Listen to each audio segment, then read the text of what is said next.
Now, you know, those people you've just been listening to, chanting the sutras on Koyasan, which is the sort of ultimate center, retreat, inner sanctuary of Japanese practice of Vajrayana, Mahayana Buddhism, are a bunch of boys who are just like American college boys who play football, and they haven't the faintest idea what they're doing.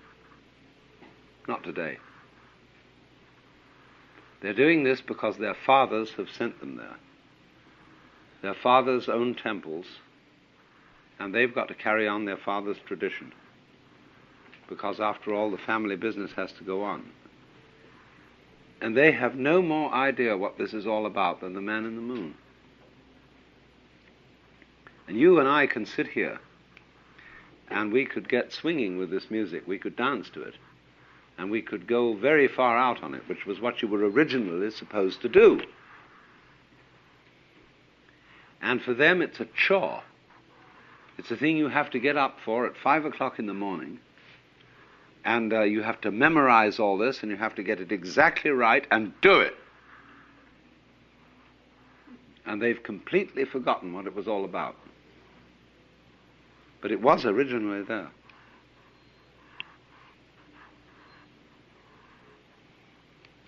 It's a funny thing how this happens, you see.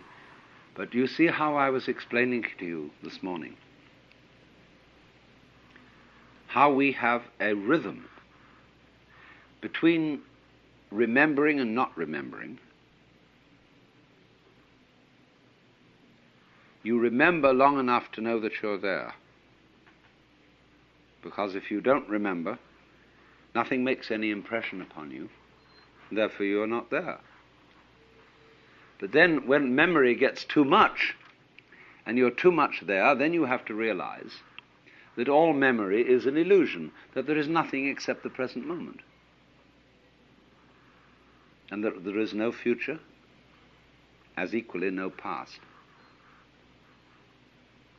And then you're liberated. But when you get liberated, you have to come back in and play memory again. There's a cleaning process. In other words, you wipe off the blackboard, and then you start writing again. And then you wipe it off, and then you start writing again. And this is the process whereby life is kept going. So in the same way with these people, they have come to a point in the historical development of their way of life where they remember too much. It's not new to them. And all this therefore becomes what we call going through the motions. And so this is the same paradox that I was talking about this morning, that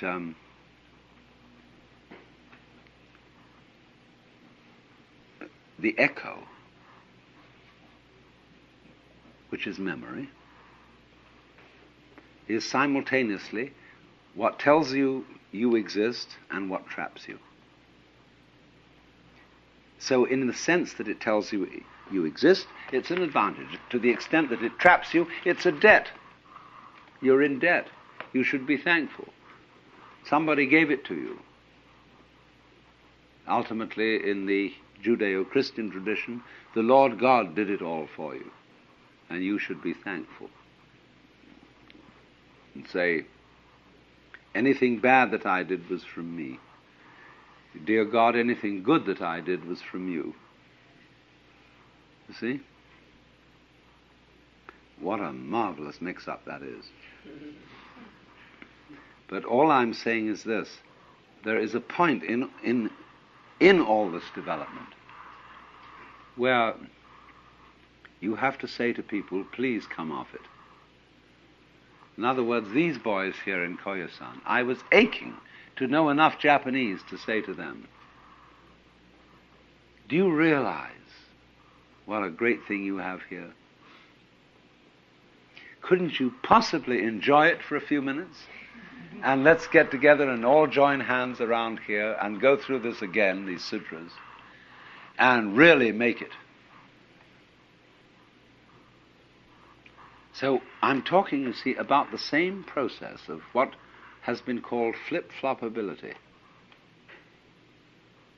whereby we switch from one attitude to another, one situation to another, and this pulse switch situation is the very nature of existence. That's why your heart does that. That's why all sounds, all light, everything is going bloop, bloop, bloop, bloop, bloop, bloop. See? And so because of that bloop, you know you're here. Well, now, I've been trying to show how this game has its own inner meaning. So finally, we've got to come round to one form of Mahayana that I haven't really discussed at all to complete the whole scene, which is what is called the School of the Pure Land. And this is the most popular form of Mahayana Buddhism in the Far East. In China, in Japan, everywhere. The multitudes go for this kind. And it's all under the presiding image of one of those Jnani Buddhas called Amitabha, whose name means boundless light, and who is a sort of subdivision or aspect of Mahavairocana, who is the great Sun Buddha, and is therefore probably derived historically from Ahura Mazda, from Persia, the great sun god of the Mazdaeans and the Parsis. But although that may have been what set it all off, it has been greatly transformed by being canalized through Buddhism. Now, you have all seen photographs of the Buddha at Kamakura, the Daibuts, that enormous bronze figure that sits in a beautiful park with pine trees, the temple having long been demolished by a tidal wave, for which thanks be to God.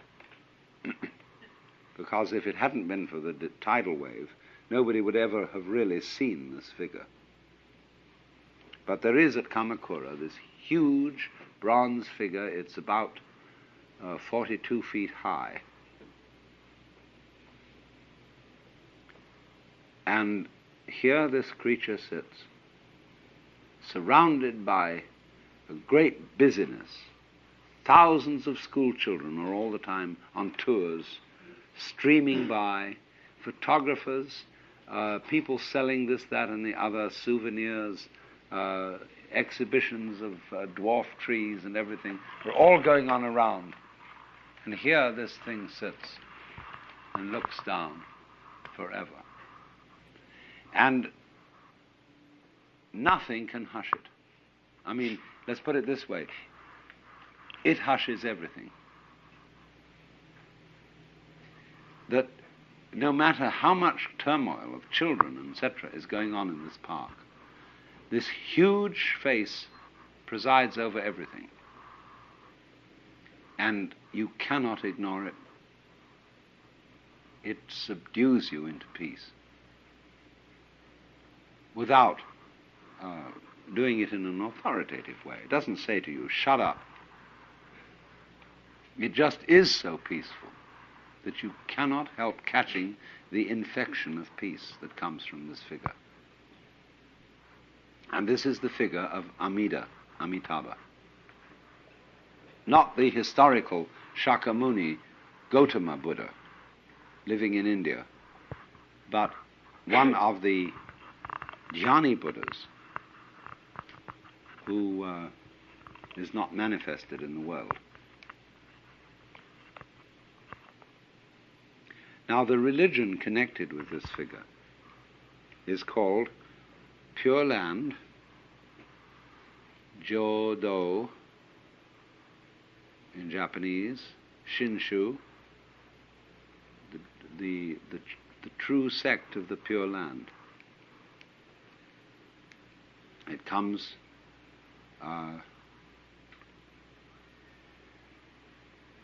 again, the origins are always in India, but the Japanese, under the genius of Honen and Shinran, who were medieval Buddhist saints, developed their own special variety of it. And this is a very strange religion, because it takes its basis as follows.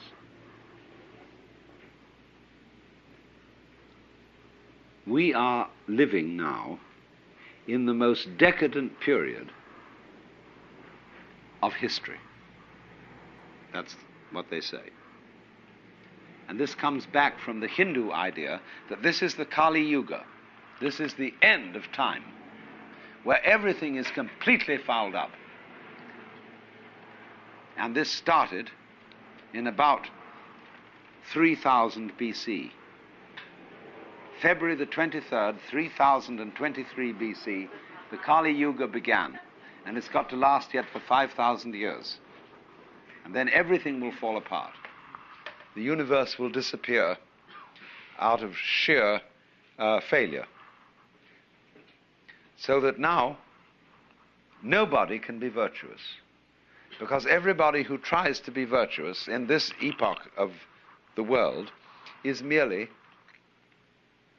showing off. It's not really pure. It's just pretending you're virtuous. It's a big act. In other words, so you give money to charity, not because you really love the people you're giving money to, but because you are under a sense of guilt and you feel you ought to. And therefore, because of that inescapable bad motivation, nobody can possibly liberate themselves from the chains of karma. The more you try to get out of your karma, that is to say, your conditioning, your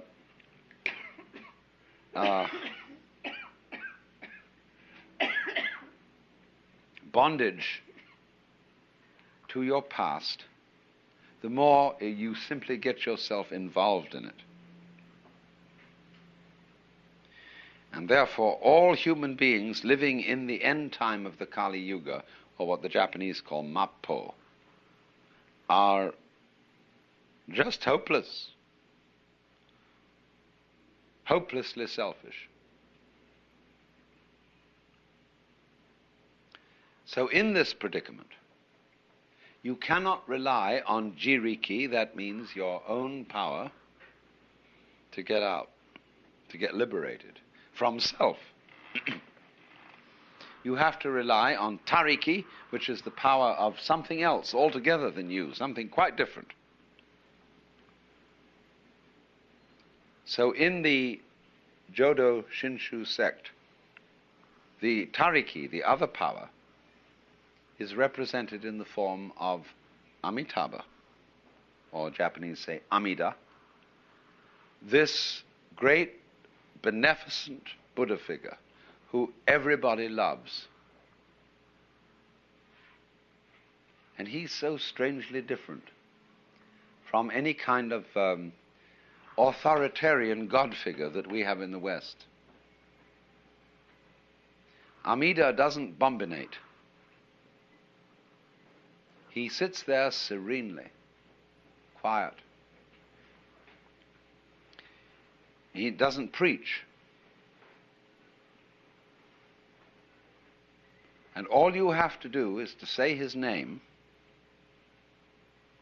in the formula Namu Amida Butsu, which means Namu, name, Amida Butsu, of Amida Buddha.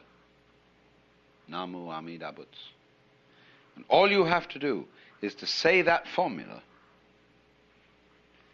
and after death you will be reborn in a special paradise called Sukhavati, which is Jodo, the Pure Land, where becoming enlightened is a cinch. It has none of the difficulties surrounding it that we have in our ordinary life today. Everybody born in the Pure Land is born in the inside of a lotus. There's a huge lotus pond in front of where Amida sits with all his attendants. And the lotuses come up and they go pop, as the bud breaks. And every time it goes pop like this, there's a new little being in there who is somebody who said the formula Namo Amida Buddhas. And those are human beings who are now sitting on lotuses like Buddhas. And you should see, you go to Koyasan, and they have a great painting there in their museum of what it's like to arrive there. They have a huge panorama of Amitabha and all his attendants, and especially the Apsaras. And she looks at you with lovely, longing eyes. And so, this is welcome to Amida's paradise, where you will all sit on lotuses and be Buddhas without any difficulty. But the point is, all you have to do to get there is to say Namo Amida Buddhas. You don't even have to believe that it works. Now that is the religion of most Japanese Buddhists, believe it or not. In other words, if you really get this and feel that that's really going to happen to you, you'll be grateful, and you'll try to help other people and be a bodhisattva and so on, and be generally helpful around the scene. But the whole idea is that you cannot do it by your own effort. And if the moment you think you can do it by your own effort, you're a phony. You have instead to go completely with the other, to disown your own power and capability of being virtuous, unselfish, etc. So then, this kind of religion develops a peculiar kind of saint. And they call these people Myo Konin. Myo means wonderful, Ko means fine, Nin means man or person. There can be a woman, Myo Konin. It is not sexually restricted to men. So a Myo Konin is a very special kind of character. There are stories told about Myo Konin. There is one, for example, a traveling man who comes to a temple during the course of the night and walks in, and he takes the sacred cushions on which the priests sit and arranges them right in the front of the altar and goes to sleep. In the morning, the priest comes in and says, "What's going on here?" And the Myo Konin looks at him and says, "Oh, you must be a stranger. You don't belong to the family." Another time,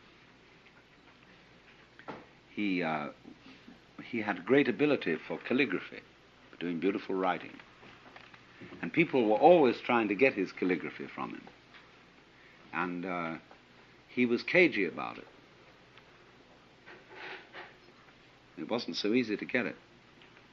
So one day, a very, very great man invited him for dinner, and again left him alone in a reception room where there was stretched out on the floor some absolutely gorgeous paper with ink and brushes just waiting there. And he got so fascinated that he just couldn't resist. Like a child. He simply couldn't resist doing his calligraphy on that piece of paper. And suddenly, as he realized he had done it, that he had spoiled this gorgeous paper, which was incredibly expensive. The host walked in and he apologized. He said, "Really, I don't know what to do. I'm so sorry I couldn't resist the temptation to make some things on this beautiful paper." And the host said, "Oh, please don't worry about that," because he had now possessed himself of a priceless object of art. This man's work today sells for thousands and thousands of dollars.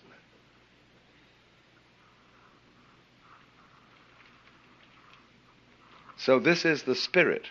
I'm telling these anecdotes to try and illustrate the spirit of what's called a myokonin. Somebody in the swing of realizing that all the very great thing in life is not your own doing. That it comes from the side of things, the flip, in other words, of experience that you call other. There are some people, you see, who believe it comes from the split in experience you call yourself. That's the Jiriki people. The Tariki people believe it comes from the other. But now what happens is this.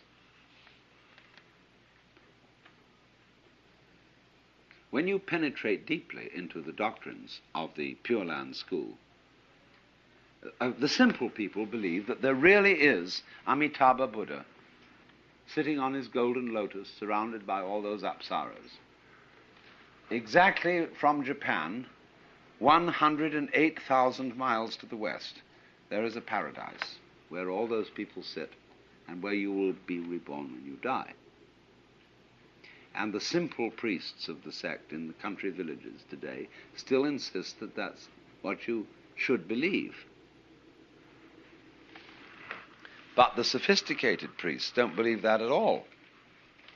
They know that Amitabha is in you, only it is that side of you which you don't define as you. When you say, "I have a body," instead of saying, "I am a body," that's because you feel that your body happens to you, that it's something you got mixed up with, that was given to you by your parents. You don't say, "I beat my heart on purpose." You feel that your heart is something that happens to you. So all that side of things that you experience as a passive recipient of it is tariki.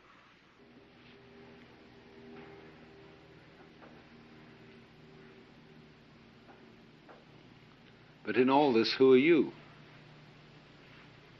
Who is the recipient of these gifts? Don't you see that self and other go together?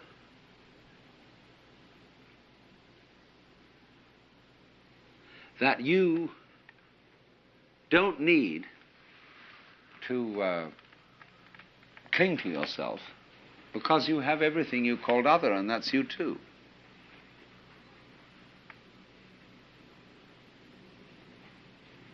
That if you, but you only realize this if you explore it. If you go to an extreme. So you can go to the extreme by pursuing the idea of total courage, of letting go of everything, of being a true Zen monk and abandoning all your property and living in a barn and sitting in the middle of the night in the cold and eating rice and pickles and so on. And you can explore liberation that way. That's going to an extreme. But eventually you'll come round to the same point as the person who goes to the other extreme, which is no effort whatsoever. It comes of itself. Only. He gets in a kind of bind too. Because when am I making no effort? Even if I say Namu Amida Butsu, I'm doing something about it. Now, I've got to stop saying this Namu Amida Butsu. You know, saying Namu Amida Butsu is so easy, but it's still a little bit work. And I mustn't do any work at all. How can you get to the point where you don't do any work at all? But you just mustn't do anything. And you find yourself that is as difficult as the other situation was. You see? To do nothing, really do nothing, with perfection, is as difficult as to do everything.